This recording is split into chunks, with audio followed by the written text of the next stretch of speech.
Camera action. Nagbabalik po tayo dito sa Barangay Saksakan, Makailag Patay. Boss, may isa pa kaming tanong sa'yo huwag mo mamasamain. Ano po ba yung mga hobby mo araw-araw? Mahilig akong mag-bilyar. Gaya nga yung sinabi ko kanina, laro computer games. Pero mas gusto ko yung basketball. Bago, pag naglalaro ko sa school, galing ko. Oh, so, ano ka? Bartisi? Parang ganun na rin, pero hindi ako sumasali kasi syempre, pag Bartisi kasi, sasali ka doon, ilalabang ka sa basketball, lalo ako nadidiscover, ang hirap eh. Kaya pag naglalaro ko sa school, laro-laro lang, pampalipas oras. Ang position ko parati dun, 3 points, pre. 3 points? Ay, malakas makagwapo yun. Titira ako pag... Bang! Mga babae, tulog. Pero, pre, pag naglalaro ako, parating puno ang court. Bakit ganun? Kasi, sabihin yung iba, maglalaro si Totoy Guapo. Lalaro si si Banjo. Tangina. Puno na naman ang court. Kung pwede lang, pag naglalaro ako, yung mga babae doon nag-cheerleading, sila na maging referee. Alam mo ba yung madikit lang sa akin yung kalaban, foul kagad sasabihin, ref, foul! Dumikit yung kalaban. Mr. Pogi. Pag-aaral na.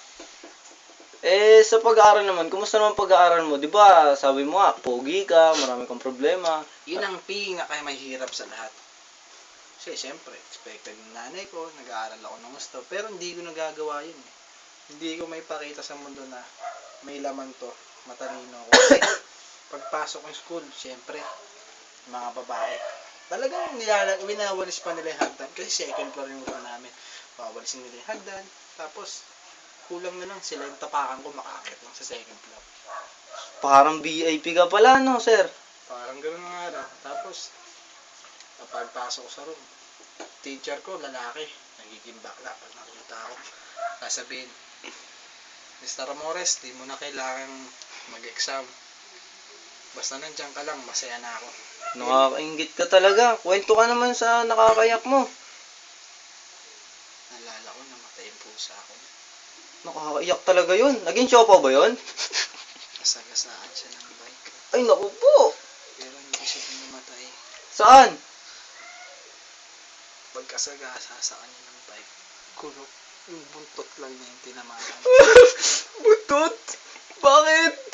Pagkatapak sa buntot, nakatalon pa siya sa bubong. Natalon pa siya? Tapos, Paano inabot yun? pagkaano siya sa bubong, may dumang ibon, nagulat siya, nalaglag. Pagbagsak, may maliit na bato. Tumama yung ulo niya. Buhay pa rin pero nung pagbagsak niya, tumama yung ulo niya sa bato. Medyo nahilo siyang konti, tapos kinagat siya ng langgam. Teka lang, hindi naman sa pambabastos Pero anong kinalaman nun sa pagiging pogi mo? Kasi parang, yung pagmamahal ko sa pusa, parang binigyan nila ako ng isang biyaya na sa pagmamahal sa mga pusa, gagawin ka namin sobrang guwapo. Parang bastos Yun. Kaya doon na-discover ako nung araw din yun, nung discover ako nung kaklase ng grade 6. Mister, may babatiin po ba kayo sa mga taga-ETI, mga kaklase namin? Binabati ko nga pala yung tropa ko, si Alfred, si Toto Yungas, kung tawagin. 2 taon na naliligaw doon kay Laling, kaya lang, busted pa rin eh. Tapos yung kaibigan ko, si Anonat, may childhood sweetheart yun, kaya lang, torpe. Kaya hindi sinasagot. Alam mo ba, nangako pa yun? Pangalan mo ba ng babae? Nicole. Nangako Cut! Direct cut! Na, Yung wardrobe! Nicole, babalik ako. Aalis ako, pero babalikan kita. Okay, cut scene! Commercial, landa! Mga back up! Tropa ko si Eric Lo. Lapit na mag-birthday yung tropa natin, si Anona at si Jeff. Tapos si Gerald din. Tropa, masaya kami kung piliin mo maging bakla. Tanggap ka namin, pre. Alam mo na yan, pre. Andito ka sa puso namin lahat, pre. You're the best! Yeah! The best, man. Pagiging bakla mo, pre, kahit di mo amin yan, tanggap ka namin. Tapos kay Justin, baliw ka talaga. Wala ka ng pagbabakot. Tapos yung sponsor nga pala namin ito yung tanghalian, kila Ate Mimis. Yung Mimis Stop, paglagpas ng IETI. Sarap doon, 30 lang. Batiin mo naman yung mga girls na nagkaagusto sa'yo, yung mga nagkaandara pa halos magmakaawa na sa'yo. Mahirap nang batiin kasi baka bigla silang, alam niyo na, mahirap man. Knock on woods nga pala, baka pag binati ko sila, bigla silang mategi. Eh, baka pag bibinati ka isang pangalan, magsiselos yung isa. Oo, baka magpatayan.